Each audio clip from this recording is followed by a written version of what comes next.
नीतीश कुमार भाजपा की रणनीति के आगे अपनी कुर्सी बचा पाएंगे? क्या वो 5 साल मुख्यमंत्री रहेंगे? इस पर लगभग सभी को डाउट। ये कोई नई बात नहीं है जो हम बता रहे हैं। नीतीश कुमार 5 साल तक मुख्यमंत्री नहीं रह पाएंगे, इसे हर व्यक्ति जानता है, जिसे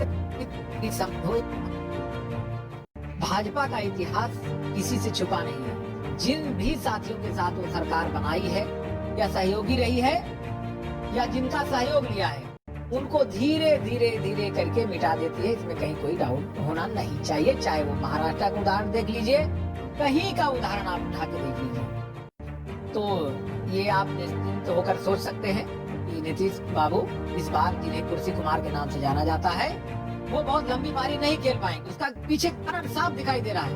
उपेंद्र कुशवाहा की पार्टी जो भाजपा की सहयोगी रही है,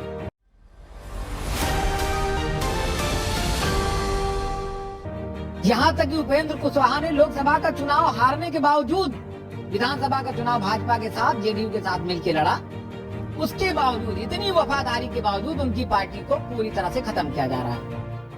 भाजपा विधायकों की संख्या 89 थी, जिसे 3 जोड़कर 92 तक पहुंचाया जा रहा है। जेडीयू आप सभी लोग जानते हैं 85 सीट है। आप सबको पता है कांग्रेस की क्या सीट है, और एएमआईएम की और उसकी आरजेडी की भी 25 सीटें हैं। 19 सीटें उनके पासवान जी के पास है, तो वो तो उनके खास हैं, वो तो कह ही चुके हैं हम, तो मोदी जी के अनुमान है। तो 19 और 92 111 तक पहुंच गए हैं। अब हम पार्टी, मांझी जी की पार्टी कांग्रेस से तोड़ लें, आरजेडी से तोड़ लें, कहां से तोड़, धीरे धीरे करके वो सत्ता को कब्जा करेंगे, जो उनका 20 साल पुराना सपना रहा है। छोटी पार्टी होने के बावजूद जेडीयू पिछली बार तो 50 भी नहीं पार कर पाई थी, फिर भी मुख्यमंत्री रही। कलेजे में सालता रहा भाजपा के कि कैसे कुर्सी कुमार को कुर्सी से बेदखल किया जाए। इस बार वो मौका आ गया है, क्योंकि वो 89 पर है, 19 उनके अनुमान है, 3 जा चुके हैं, 100 जो है कितना 22 प्लस 85 और 89 111 पहुंच चुके हैं। थोड़ी सी कसर और है, धीरे धीरे करके सीढ़ी चढ़ी जा रही है। नीतीश बाबू जो पलटी मारने के लिए पलटू राम के नाम से फेमस है, कहाँ पलटी मारेंगे? क्या वो जेडीयू के साथ मिलकर के भाजपा सरकार बना पाएंगे? जेडीयू के साथ मिलकर के, तो आरजेडी के साथ मिलकर के क्या वो सरकार बना पाएंगे नीतीश कुमार? क्या जेडीयू आरजेडी कांग्रेस और एएमआईएम की सरकार बनेगी? असंभव सा लगता है। भाजपा का जाल इतना आसान नहीं होता जिसे नीतीश कुमार आसानी से काट सके। नहीं पार कर सकते, नहीं काट सकते वो जाल, और उनको बेदखल होना ही पड़ेगा। राजनीति के मजे हुए खिलाड़ी, दिग्गज खिलाड़ी माने जाते रहे, कुर्सी पर चिपके हैं, लेकिन समझ में उम्र के साथ कुछ परिवर्तन जरूर आया है। नहीं तो इतनी समझ होनी चाहिए थी कि भाजपा उनको छोड़ने वाली नहीं है। उसका 20 साल पुराना सपना, जो अकेले दम पर स्वयं राज करना था बिहार में, जो नॉर्थ इंडिया में एक राज्य है जो अभी तक वो मौका उनको नहीं मिला है, उस मौके को गंवाएंगे नहीं। ये सही समय है। इससे पहले कि 2-4 पार्टियां और, छोटी छोटी पार्टियां और विलय कर जाएं, जैसा कि उन्होंने पिछली बार किया था मुकेश साहनी पार्टी के साथ, उपेंद्र कुशवाहा के साथ इस बार हो रहा है, तो बहुत लंबा चला पाना, किसी पार्टी को अपने विधायकों को थाम पाना असंभव है। और इतनी थिन मेजॉरिटी अगर जेडीयू आरजेडी के साथ जाती है, इतनी थिन मेजॉरिटी पर बहुमत प्रूव नहीं करने देगी।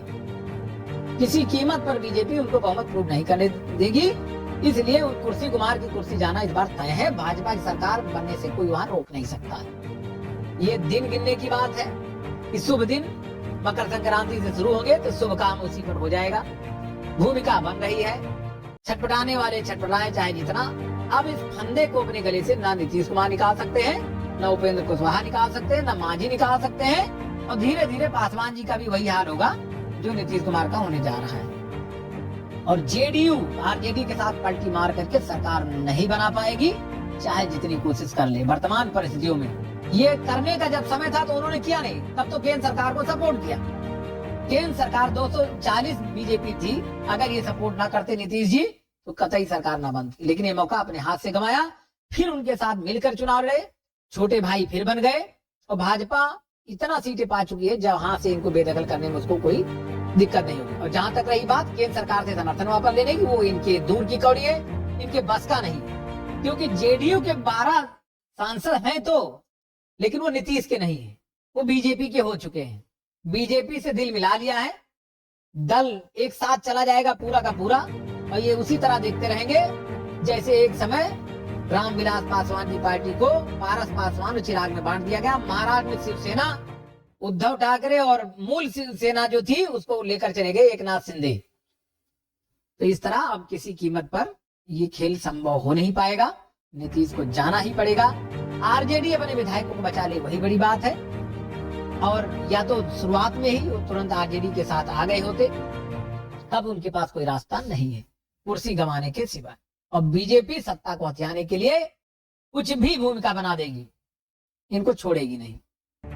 अब मुझे उम्मीद है आप सभी लोगों को हमारी बात से सहमत होंगे। हमारे चैनल देश विदेश को आप लोग सब्सक्राइब करिए, इसको आगे बढ़ाइए, लाइक करिए, शेयर कीजिए।